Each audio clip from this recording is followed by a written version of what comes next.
কেউ কাউকে দেখতে পারে না এমন ভাব করলে হয়। ফরহাদ উল্টো দিকে হাঁটা শুরু করতে পারে। মনে হচ্ছে এটা সবচেয়ে ভালো বুদ্ধি। তাছাড়া আসমানের চিঠিটা পড়তে ইচ্ছা করছে। যত তাড়াতাড়ি হাসপাতালের বাইরে যাওয়া যাবে তত তাড়াতাড়ি চিঠিটা পড়া যাবে। ফরহাদ উল্টো দিকে হাঁটতে শুরু করলো। বারান্দার শেষ মাথায় নিশ্চয়ই সিঁড়ি বা লিফট আছে। তার পুরনো ছাই রঙের শার্টটা হাসপাতালে রয়ে গেছে। শার্ট দেখে নিশা বা তার বাবা ভ্রু কুচকাবেন নিশ্চয়ই। যা যা ইচ্ছা করুক, তাকে এই মুহূর্তে আসমানের চিঠি পড়তে হবে। চিঠি ব্যাপারটা খুব অদ্ভুত। যতক্ষণ পড়ানো হয় ততক্ষণ আঁকিবুকি টানা সামান্য একটা টুকরো কাগজ। পড়তে শুরু করলেই একজন রক্ত মাংসের মানুষ মানুষের মতো সে রাগ করে, অভিমান করে। বাবু সাহেব, প্রচন্ড মাথা ধরা নিয়ে আপনার জন্য আজ চিঠি লিখলাম। সব মিলিয়ে 7টা চিঠি লেখা সহজ ব্যাপার না। শুধু এই চিঠিটাই সামান্য বড়, বাকি সবগুলো 2-1 লাইনের। এই চিঠি লিখতে লিখতে আমি মজার একটা জিনিস ঠিক করি। মজার জিনিসটা হচ্ছে তোমার জন্য একটা পরিস্থিতি তৈরি করা, যাতে তুমি শার্ট গায়ে দিয়ে যখন বাথরুম থেকে বের হবে তখন দেখবে আমি ঘুমিয়ে। এই ঘুম আসল ঘুম না, নকল ঘুম, অভিনয় ঘুম। আমাকে ঘুমন্ত দেখে তুমি কি করো তাই আমার দেখার ইচ্ছা। আমার ধারণা তুমি আমার পাশে বসবে এবং খুব সাবধানে, যাতে আমার ঘুম না ভাঙে এমন ভাবে কপালে হাত রাখবে, কিংবা মাথা নিচু করে ঝুঁকে এসে থাক, আর বাকিটা লিখলাম না, লজ্জা লাগছে। তুমি কি করবে তা নিয়ে আমি একটা বাজি ধরেছি, দেখি বাজিতে জিততে পারো কিনা। এই শোনো, আমি আর লিখতে পারছি না। প্রচন্ড মাথার যন্ত্রণা করছে। অনেক কিছু লেখার ছিল, ভুল বললাম, অনেক কিছু না। একটাই কথা বারবার নানান ভঙ্গিতে লেখার ইচ্ছা, আই লাভ ইউ, তাও লিখতে পারছি না। শরীর বিদ্রোহ করছে। ভালোবাসির সঙ্গে শুধু মন না, এখন শরীরও জড়িত। তুমি ভালো থেকো, এটি তোমার আসমানি। ফরহাদ আকাশের দিকে তাকালো। কি সুন্দর ঝকঝকে নীল আকাশ। সোহরাওয়ার্দী উদ্যানের সামনের গাছগুলোকে কি সুন্দর লাগছে। ফরহাদ আবার হাসপাতালে যাবে নাকি ভাবছে। আসমানির বাবা যা ভাবার ভাবুক, সে আসমানির হাত ধরে বসে থাকবে। উপায় নেই, আজ তাদের বাড়ি ছাড়তে হবে। রিয়েল এস্টেট কোম্পানির লোকজন অপেক্ষা করছে। জাহানারা মায়ের জন্য দোতলার একটা বড় ঘর ছেড়ে দিয়েছে। ঘরে খাট আছে, ড্রেসিং টেবিল আছে, 2টা চেয়ার, টেবিল আছে। মেঝেতে কার্পেটও আছে। কার্পেট পুরনো হলেও পরিষ্কার। ঘরের সঙ্গে অ্যাটাচড বাথরুম। জাহানারা বলল, এসি লাগানো ঘর তোমাকে দিতে পারতাম না। একটা ঘর ছিল, এসি ঘর, কিন্তু অ্যাটাচ বাথরুম নেই। বাবা রাতে 3-4 বার বাথরুমে যায়, এই জন্য এই ঘর। ঘরের সঙ্গে বারান্দা আছে। বিকেলে বারান্দায় বসে চাটা খেতে পারবে। তোমার জামাইকে বলেছি সে তার অফিস থেকে একটা টিভি এনে লাগিয়ে দেবে। টিভির দরকার নেই। দরকার থাকবে না কেন, অবশ্যই দরকার আছে। মা শোনো, তুমি এমন মুখ করে কালো কালো করে আছো কেন? ঘর পছন্দ হয়নি? ঘর খুব সুন্দর, বারান্দাটাও সুন্দর, তাহলে মুখ কালো কেন? গোষ্ঠী শুদ্ধ তোর এখানে থাকতে এসেছি ভাবতেই খারাপ লাগছে। মেয়ের বাড়িতে মা এসে থাকে না? তুমি তো সারা জীবনের জন্য থাকতে আসোনি। তাও ঠিক, অল্প কিছুদিন থাকবা। এই অল্প কিছুদিনের জন্যই তুই যা বাড়াবাড়ি করছিস, এজন্য খারাপ লাগছে। মঞ্জু বাড়ি ভাড়া করার জন্য যে কিরকম ছোটাছুটি করছে, হয়তো আজ সন্ধ্যাবেলা এসে বলবে বাড়ি ঠিক হয়ে গেছে, চলো। ছেলের যে স্বভাব, যদি একবার বলে চলো, আজ যেতে হবে। আরে বলুক, তারপর দেখা যাবে। মা শোনো, তোমার আর বাবার জন্য ঘরে খাবার দিয়ে যাব। খাবার ঘরে তোমাদের যেতে হবে না। মজিদের মা বলে একটা কাজের মেয়ে আছে, তোমাদের যখন যা দরকার হবে তাকে ডেকে বলবে। মজিদের মাকে চিনেছে তো?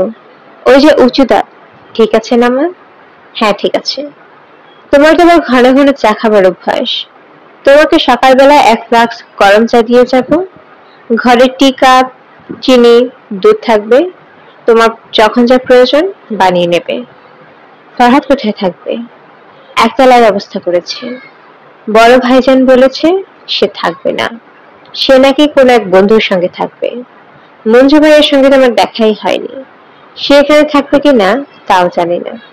বড় ভাইয়ের সঙ্গে যেটা খাট আছে সেই ঘরে তারা দুজনই থাকতে পারবে, কোনো সমস্যা হবে না। মেয়ে তাদের যত্ন করছে, তাতে খুশি হওয়া উচিত। তিনি খুশি হতেন যদি জানতেন তার 2 ছেলে বাসা ভাড়া করবে। তিনি ভাড়া বাসায় উঠে যাবেন। মঞ্জু তাকে পরিষ্কার বলে দিয়েছে, পাগল হয়েছে মা, আমি বাড়া ভাড়া করবো কিভাবে? আমার আছে কি?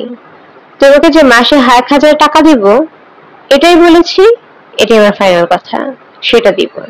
তোমাদের একটা সুবিধা করে দিচ্ছি, আমার থাকার ব্যবস্থা নিয়ে তোমাদের চিন্তা করতে হবে না, আমার ব্যবস্থা আমি করে নেব। ফারহাদের সঙ্গে তিনি কথা বলেছেন। ফারহাদ মাথা নিচু করে বলেছে, দেখি কিছু একটা ব্যবস্থা করব। সে ব্যবস্থাটা কি সে বলতে পারছে না, ব্যবস্থাটা কবে হবে সেটা সম্পর্কেও কিছু বলছে না। ফরহাদের দৃষ্টি ভরসাহারা দৃষ্টি। তিনি ফরহাদকে মোটামুটি কঠিন গলায় বলেছেন, আমরা জামাইয়ের বাড়িতে কয়দিন পরে থাকবো? সহজ প্রশ্নের সহজ উত্তর হওয়া উচিত, সেই সহজ উত্তরটা সে দিচ্ছে না। এমন ভাব করছে যেন মায়ের কথা শুনতেই পাচ্ছে না। তুই কি আমাদের সঙ্গে থাকবি? নান্টু ভাইয়ের কাছে থাকবো। না, তুই অবশ্যই আমাদের সঙ্গে থাকবি। আমাদের কখন কি দরকার হয় এ বাড়িতে কাকে বলবো? বাকি জীবনটা তাকে কাটবে জামাইয়ের অন্ন খেয়ে। অতি দ্রুত তিনি কাজের বুয়ার স্তরে নেমে যাবেন। ফরহাদের বাবা হয়ে যাবে বিনা বেতনের মালিক। বাড়ির সামনে মাঠে কুপিয়ে গাছ পুঁতবে, ঝাঁঝু দিয়ে সকাল বিকাল গাছে পানি দেবে। জামাইয়ের গাড়ি এসে থামলে দৌড়ে গিয়ে গাড়ির দরজা খুলে দেবে। নিজের অসহায় অবস্থা নিয়ে কারোর সঙ্গে আলাপ করবেন সে উপায় নেই। আগে যাবতীয় সমস্যা নিয়ে মেয়ের সঙ্গে কথা বলতেন, এখনকার সমস্যাটা তিনি কিছুতে মেয়েকে জানাতে চাচ্ছেন না। মেয়ের সঙ্গে আলাপ করার প্রশ্নই ওঠে না। কখন কি বলেছে কি না বলেছে তাও জানে না। জাহানারার শাশুড়ি যখন বলবেন, বিআই সাহেব কেমন আছেন, তার উত্তরে সে হড়বড় করে বলল, গাছের কথা বলছেন? সব তুলে ফেলেছে, জায়গা পরিষ্কার। কি বলবে, 2 দিন আগে কত গাছ ছিল, কত ধরনের গাছ ছিল। 5টা লবঙ্গ চারা লাগিয়েছিলাম, তার মধ্যে 4টা বেঁচেছে, আর একটা বছর পার করতে পারলে বাঁচত, লবঙ্গ খাওয়াতাম। জাহানার শাশুড়ি বললেন, গাছের কথা না বিআই সাহেব, আপনার কথা জানতে চাচ্ছি। ফরহাদের বাবা হতভম্ব হয়ে বলল, আমার কি কথা? আপনি কেমন আছেন, শরীরটা কেমন? ফরহাদের বাবা এমন অদ্ভুতভাবে চারিদিকে তাকালো যেন এমন প্রশ্ন তাকে কেউ কখনো করেনি। রাহেলা বললেন, বিআই সাহেব, ওনাকে কোনো প্রশ্ন করা অর্থহীন। রাজ বিষয়ে কোনো প্রশ্ন থাকলে করেন, সে জবাব দেবে। এই কথায় জাহানারার শাশুড়ি খুবই আনন্দ পেলেন। হেসে ভেঙে পড়ার মতো অবস্থা। হাসতে হাসতে বললেন, বিয়ান তো বড়ই রসিক। বিয়ান যে এত রসিক এটা তো জানতাম না। রাহেলা মোটেই রসিক না, রস করার মতো মনের অবস্থা তার এখন নেই। এ বাড়িতে পা দেওয়ার পর নানান ধরনের মিথ্যা কথা বলতে হচ্ছে। যেমন জাহানারার শাশুড়িকে বললেন, আমার 2 ছেলে, বুঝলেন বিয়ান, বাস্তব বুদ্ধি বলে কিচ্ছু নেই। কতবার বললাম রহমতুল্লাহ জায়গাটা কিনে রাখ, দেশের বাড়ির জমি জমা তো কোনো কাজে আসবে না, 7 ভূতে লুটে পুটে খাবে, সেসব বিক্রি করে এই জায়গাটা কিনে ফেল। ঢাকায় বাস করছিস, ঠিকানা লাগবে না। 2 ভাই বলে, বাদ দাও। বাদ দিয়ে অবস্থাটা দেখেন তো, একেবারে রাস্তায়।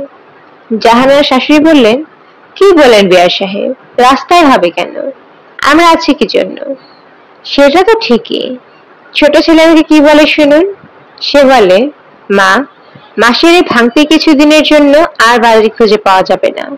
আমি হোটেলে একটা ঘর ভাড়া করে দিচ্ছি, তোমরা 2 বুড়ো বুড়ে হোটেলে থাকো। ও আল্লাহ, আমার বড় ছেলে দেখি তাতে সায় আছে, সেও বলে এটাই ভালো, হোটেলে থাকার অনেক মজা, চলো আমরা বাকি জীবনটা হোটেলে কাটিয়ে দিই। আমি তখন দিলাম ধমক, বললাম, তোরা আমাকে মেয়ের কাছে নিজে গিয়ে রাখ, আর তোরা নিজেরা হোটেলে ভাড়া করে থাক। সঙ্গে অবশ্যই তোর বাবাকে নিবি, সে হোটেলে টবের কাছে বানিয়ে দেবে। জাহানারা শাশুড়ি বললেন, বেয়ান সাহেব, আপনি এত মজা করে কথা বলেন, আপনার এই গুণের কথা তো আগে জানতাম না। আপনার ছেলেরা বাড়ি ভাড়া করলে আপনি থাকবেন আমার সঙ্গে, আমরা 2 বুড়ো বুড়ি পান জর্দা খাবো, গল্প করব, টিভিতে হিন্দি ছবি দেখব। বেয়ান, আপনি হিন্দি বোঝেন তো? রাহেলা জাহানারা শাশুড়ির কথায় স্বস্তি পেলেন। যাক, বুড়ি তার মিথ্যা কথাগুলো বিশ্বাস করেছে। এর দিয়ে মিথ্যা কথা জাহানারাকে বলা যাবে না। এই মেয়ের অনেক বুদ্ধি, মিথ্যা বললেই ধরা পড়তে হবে। তার ধারণা জাহানারা যখন বলেছেন মঞ্জু বাড়ি ভাড়ার কথা ছোটাছুটি করছেন, তখনই মেয়ে বুঝে ফেলেছে মা মিথ্যা কথা বলছে। তবে তিনি তার মেয়ের উপর সন্তুষ্ট, খুবই সন্তুষ্ট। মেয়ে তাকে অনেক কিছু জিজ্ঞেস করতে পারত, কিছুই জিজ্ঞেস করেনি। সে বলতে পারত, ভাইয়ের বিয়ে দিচ্ছ, কই আমি তো কিছু জানলাম না। আমি যখন রানীর সঙ্গে বিয়ের কথা বললাম তখন তো চুপ করে রইলে। মেয়েকে শুধু মনে পড়ে বিপদের সময়। সে কিন্তু এসব কিছুই বলেনি। দাদাজানের মৃত্যুর কারণে বিয়ে ভেঙে গেছে। সে ভাঙা বিয়ে আবার কবে জোড়া লাগবে সে ব্যাপারে সে কোনো কৌতূহল দেখায়নি। এখন দেখায়নি বলে যে কখনোই দেখাবে না এমন না। এমন এক সময় আসবে তখন সে জানতে চাইবে রাহেলা তখন কি বলবে। সব ঠিক করে রেখেছেন। তিনি বলবেন, ওই বিয়ে হবে না, তোর ভাইয়ের বিয়ের দায়িত্ব আমি তোর হাতে দিলাম, মা তুই ব্যবস্থা কর। এটা বলতে তার কোনো অসুবিধা নেই, কারণ তিনি জানেন বিয়ের দিন বিয়ে ভেঙে গেলে সে বিয়ে আর হয় না। এটা যে তিনি একা জানেন তা না, সবাই জানে। তার উপর খবর পাওয়া গেছে মেয়েটা ভয়ঙ্কর অসুস্থ, চিকিৎসার জন্য হাসপাতালে আছে। এমন অবস্থা যে দেশের চিকিৎসা হচ্ছে না, বিদেশ যেতে হচ্ছে। তড়িঘড়ি করে যে বিয়ে হচ্ছিল এজন্যই হচ্ছিল। লোক গোপন করে মেয়ে পার, ধর্মের কল বাতাসে নড়ে, বাতাস না থাকলে আপনি আপনি নড়ে। আল্লাহর ইশারায় বিয়ে ভেঙে গেল, কাউকে কিছুই করতে হলো না, বলতেও হলো না। রানী মেয়েটিকে আগে যেমন সুন্দর দেখেছিল এখন তার চেয়েও বেশি সুন্দর লাগছে। বিয়ের কথাবার্তা শুরু হলে মেয়েরা সুন্দর হতে থাকে। সবচেয়ে বেশি সুন্দর হয় গায়ে হলুদের দিন। বিয়ের রাত থেকে তাদের সৌন্দর্য কমতে শুরু করে, এটাই হলো সাধারণ কথা। বিয়ের কথা শুরু হয়েছে বলে সে সুন্দর হচ্ছে, এ বিষয়ে তিনি নিশ্চিত। এ বাড়িতে এসেই রানীকে একটা শাড়ি দিয়েছেন। মুরব্বীরা বেড়াতে এলে কাপড় চোপড় মিষ্টি নিয়ে আসে, সেভাবে আনা।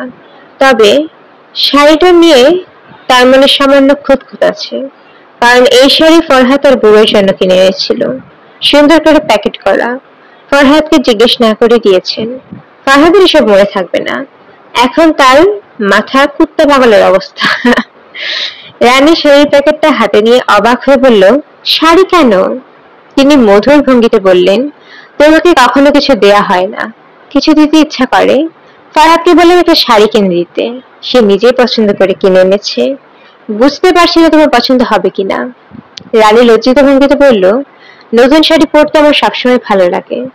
রাহেলা বললেন, শাড়ি হাতে নিয়ে বোঝা যায় না সুন্দর নাকি অসুন্দর, শাড়ির সুন্দর শরীরে। শাড়িটা পরে আসো মা, লাল ব্লাউজ আছে না? লাল ব্লাউজ যে কোনো শাড়ির সঙ্গে মানে, লাল ব্লাউজ দিয়ে শাড়িটা পরো, দেখি তোমাকে মানায় কিনা। রানী লজ্জিত ভঙ্গিতে বলল, আমি আসছি বলেই আনন্দিত ভঙ্গিতে বেরিয়ে গেল। রাহেলা মেয়েটাকে শাড়ি পরে আসতে বলেছেন, কারণ নতুন শাড়ি পরলে সবাই জানতে চাইবে শাড়িটা কোত্থেকে এসেছে। এটা সবার জানা দরকার। কেউ যেন মনে না করেন তিনি আশ্রিতা হিসেবে মেয়ের বাড়িতে উঠেছেন। এতে তার যেমন অপমান, তার মেয়ের অপমান। তিনি যতদিন থাকবেন খরচপাতি করে থাকবেন, এমন ভাবে খরচ করবেন যেন সেটা সবার চোখে পড়ে। কাল পরশু বিশাল একটা কাতল মাছ কিনে আনবেন। রানীকে তিনি শাড়ি দিয়েছেন অনেক বিচার বিবেচনা করে। শুধু শাড়িটা কিনেছে ফরহাদ এই কথাটা না বললে ভালো হতো। রানী যদি কোনোদিন ফরহাদকে কিছু জিজ্ঞেস করে তাহলে সমস্যা হবে। আজকালকার মেয়ে অকারণে কথা বলবে, এদের স্বভাবই এমন। ফরহাদকে দেখে হয়তো বলে বুঝতে পারে, আপনি তো ভালো শাড়ি চেনেন, রংটা আমার খুব পছন্দ হয়েছে। আর ফরহাদ এমন গাধা, এ কোনো রকম কথা বলবে না, সঙ্গে সঙ্গে বলবে, কই আমি তো কোনো শাড়ি কিনিনি। রাহেলা অনেকক্ষণ অপেক্ষা করলেন, রানীর শাড়ি পরে এসে তাকে সালাম করবেন। তিনি বিস্মিত হয়ে লক্ষ্য করলেন মেয়েটা এলো না। বাড়ির পেছনে কোর্ট কেটে ব্যাডমিন্টন খেলা হচ্ছে। তিনি বারান্দা থেকে দাঁড়িয়ে দেখলেন রানী ব্যাডমিন্টন খেলছে। তাকে দেখে লজ্জা পাবার মতো ভাবও করলেন না। রানীর সঙ্গে লম্বা মতো যে মেয়েটি খেলছে তাকে তিনি চিনতে পারলেন না। এদের কোনো আত্মীয় স্বজন হবে। এখন এবারের সবাইকে চিনে রাখা দরকার, তাদের আচার আচরণ বিশ্লেষণ করতে হবে। সবার মন জুগিয়ে এমন ভাবে চলতে হবে যেন কেউ বুঝতে না পারে তিনি সবার মন জুগিয়ে চলছেন। একবার বুঝে ফেললে সর্বনাশ। আশ্রিতের জীবন ভয়াবহ জীবন। এই জীবন সহনীয় করার কোনো ব্যবস্থা নেই। নিজেকে এই পরিবারের কাছে অতি প্রয়োজনীয় করে তুলতে পারলে জীবনযাত্রা সহজ হবে, কিন্তু এমন সম্ভাবনা একেবারেই নেই। রাতে জামাইয়ের সঙ্গে রাহেলার দেখা হলো।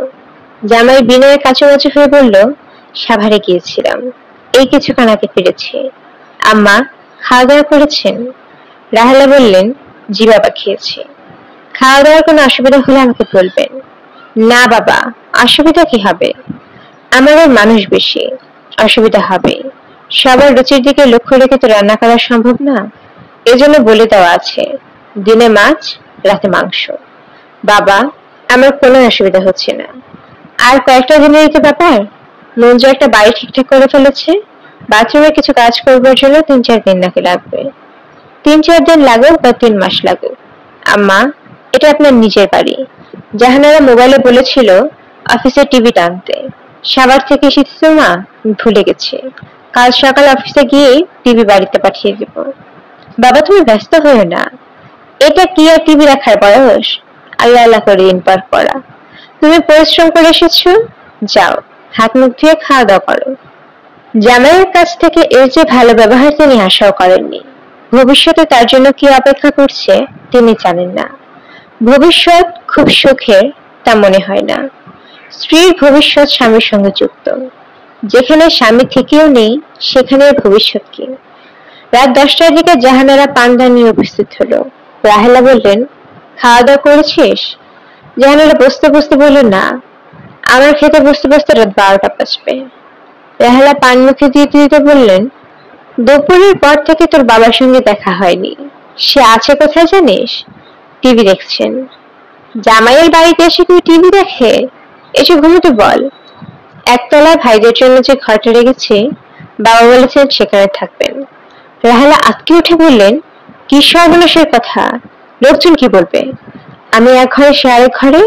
বুড়োকে এক্ষুনি আসতে বল, তোর বাবা বড় যন্ত্রণা করছে। জাহানারা শান্ত গলায় বলল, বাবা যেখানে থাকতে চাচ্ছেন সেখানে থাকুক, লোকজন কি বলবে এটা নিয়ে তোমার মাথা ঘামাতে হবে না। এবারের লোকজন এত মাথা ঘামায় না। তাই বলে স্বামী স্ত্রী দুজন আলাদা ঘুমোচ্ছে এটা তাদের চোখে পড়বে না? সবার চোখে পড়বে। কার চোখে কি পড়ছে এটা নিয়ে এত মাথা ঘামাচ্ছ কেন? তুমি থাকো তোমার মতো। রাহেলা বললেন, তুই এত রাগি রাগি গলায় কথা বলছিস কেন? ঘটনা কি? এ বাড়িতে পা দেওয়ার পর থেকে তুমি ক্রমাগত মিথ্যা কথা বলে যাচ্ছ, এই জন্য রাগ লাগছে। কোন মিথ্যা কথা বললাম? এই যে বলছো বাড়ি ভাড়া হয়েছে, বাথরুম ঠিক হয়নি বলে যেতে পারছো না, ভাইয়া তোমাদের হোটেল রুম ভাড়া করে দিতে যাচ্ছিল। আসল ব্যাপারটা আমি জানি, ভাইয়ের সঙ্গে কথা হয়েছে। যেখানে তার চাকরি পর্যন্ত নেই সেখানে উদ্ভট কথাবার্তা বলার কি দরকার? তারপর হুট করে তুমি রানীকে শাড়ি দিলে কেন? আমার তো মনে হয় এই শাড়ি তুমি নিজে কিনোনি, ভাইয়া তার বিয়ের জন্য কয়েকটা শাড়ি কিনেছিল, তার থেকে একটা দিয়ে দিয়েছ। যদি দিয়েও থাকি তাহলে দোষ কি? দোষ আছে। যখন তোমাকে বলেছিলাম রানীর সঙ্গে ভাইয়ার বিয়ের ব্যবস্থা করে দাও, তখন পা ভারী হয়ে গিয়েছিল। এক পরিবারে বিয়ে, নতুন আত্মীয় হবে না, কত রকম কথা। আজ যখন দেখছো 7 হাত পানির নিচে চলে গেছো, তখন রাতারাতি শাড়ি? শাড়িটা আমি আদর করে দিয়েছি, বিয়ের ব্যাপার আমার মাথার মধ্যে নেই। আদর করে তুমি কিছুই দাওনি, এত আদর মা তোমার মধ্যে নেই। তোমার মাথায় সবসময় নানান রকমের পরিকল্পনা থাকে, এখানে আমাকে না জানিয়ে কোনো পরিকল্পনা করবে না। রানীর সঙ্গে ভাইয়ার বিয়ে নিয়ে কোনো কথা বলবে না। তার বিয়ে মোটামুটি পাকা হয়ে গেছে, পাকা কথাও হয়ে গেছে। এই বৃহস্পতিবারের পরের বৃহস্পতিবারে পাঞ্চিনি হবে।